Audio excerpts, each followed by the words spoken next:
ஓம் சாய்ராம். சாய் பக்தர்களே, இனிய பொங்கல் திருநாள் வாழ்த்துக்கள். நான் உலக சாய் பக்தர்களுடைய மித்திரன் அப்படின்னு சொல்லலாம். சரியா? சாய் பக்தர்களே, பொங்கல் திருநாள் அப்படின்னா சும்மா ஒரு பண்டிகை கிடையாது. இது சாய்பாபா நம்மக்கிட்ட எதிர்பார்க்குற வாழ்க்கை முறையை நினச்சி பார்த்து இந்த நாளில் தான் நினச்சி பார்க்குற நாள். பொங்கல் நாளில் சாய் பக்தர்கள் என்ன செய்யணும் அப்படின்னா, முதல்ல மனசுக்குள்ளே ஒரு தெளிவை வர வைக்கணும். நான் சாய் பக்தன் அப்படின்னா நான் யாருக்கும் பாரமாக இருக்க மாட்டேன், யாருக்கும் வலியாக இருக்க மாட்டேன், யாரையும் அவமானப்படுத்த மாட்டேன். இதுதான் சாயப்பாவுடைய முதல் காணிக்கை நாம் தர்றது. இந்த பொங்கல் நாளில் காலையில் எழுந்த உடனே குளிச்சுட்டு வீட்டில் விளக்கு ஏற்றுறதுக்கு முன்னாடி ஒரு நிமிஷம் சாயப்பாவை நினச்சி, என் வாழ்க்கையில் இன்றைக்கி நான் உயிரோடு இருக்கிறேன், என் வீட்டில் சாப்பாடு இருக்குது, என் குடும்பம் இருக்குது, இதுக்கெல்லாம் காரணம் நீ தான் சாயி அப்படின்னு மனசுக்குள்ளே சொல்லிக்கணும். இதுதான் சாயப்பாவுக்கு பிடித்த நன்றி பொங்கல். இந்த பொங்கல் வைக்கிறப்ப பொங்கல் பொங்கி வழிகிறத பார்த்து சந்தோஷப்படுறோம். இல்லை, அதே மாதிரி நம்ம மனசில் அன்பு பொங்கணும், கருணை பொங்கணும், பொறாமை வெளியே போகணும், கோபம் வெளியே போகணும். சாயப்பா சொன்னார். என்ன சொன்னார் தெரியுமா? நீ என்னை நினைக்கிறதுக்கு முன்னாடி உன்னோட செய்கையை சரி பண்ணிக்கணும் அப்படின்னு சொன்னார். அதனால் இந்த பொங்கல் நாளில் சாய் பக்தர்கள் எந்த உயிரையும் கஷ்டப்படுத்தவே படாது, திட்டப்படாது, கத்தப்படாது. அன்னைக்கு உங்கள் வீட்டில் சண்டை வந்துருச்சுன்னா அது பொங்கல் இல்லை. சாய்பாபாவுக்கு பிடித்த பொங்கல் என்னென்னா, வீட்டில் அமைதி இருக்கணும், முகத்தில் சிரிப்பு இருக்கணும். இதுக்கப்புறம் எல்லாரும் கேட்பாங்க,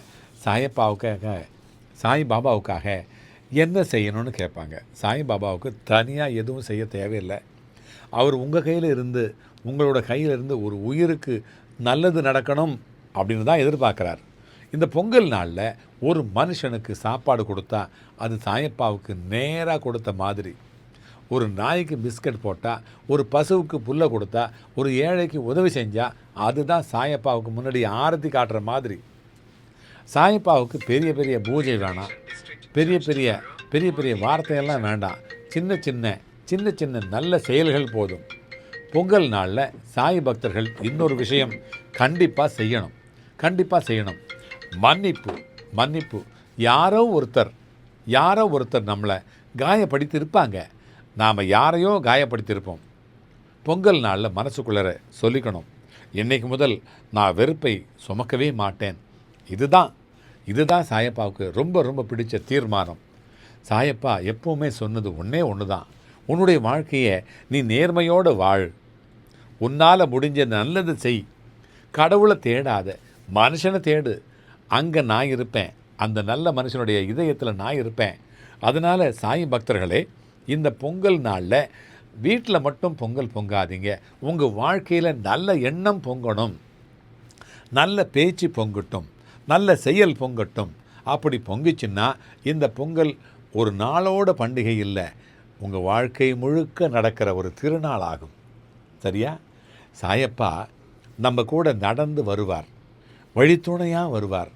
நம்ம குடும்பத்துக்குள்ளே இருக்கிற அமைதியை கொண்டு வந்து தருவார், நம்ம மனசுக்குள்ளே நிம்மதியை கொண்டு வந்து தருவார். சரியா? இந்த பொங்கல் உங்கள் வாழ்க்கையே மாற்றும், நம்மளை எல்லாரையும் ஒன்றா ஒற்றுமையாக வைக்கும், செல்வமாக வைக்கும், சிறப்பாக வைக்கும். அல்லாஹ் மாலிக்.